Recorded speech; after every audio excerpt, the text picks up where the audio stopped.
Pwede po ba kayong mag-throw ulit ng dice, Miss Maymay?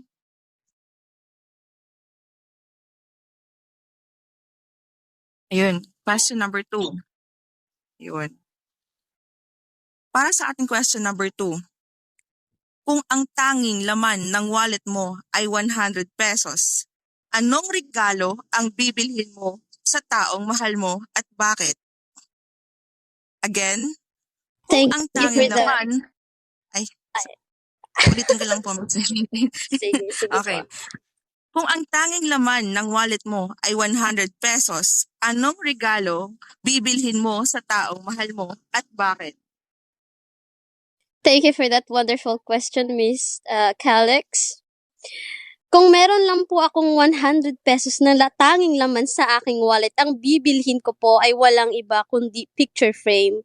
Bakit po ba picture frame? Alam kong napaka-common lang sa Christmas party, sa mga celebration yung Christmas frame. Pero sa akin po, dito po natin nilalagay ang napakahalagang memorya na parte na sa ating buhay. Memorya na nagiging ginto, nagiging treasure, nagiging diamante sa ating buong pagkatao, nagiging bahagi. Kung wala ho ang mga memoryang ito, wala ho tayo ngayon. Bakit ho wala ho tayo ngayon?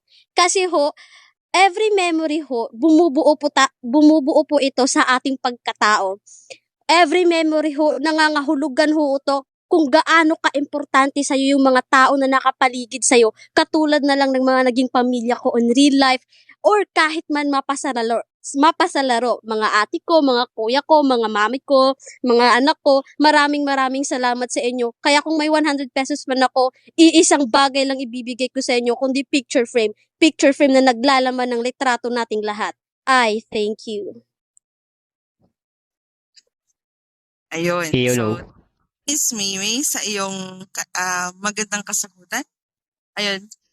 Let's proceed po kay Sir G. Can you throw the dice, Sir G?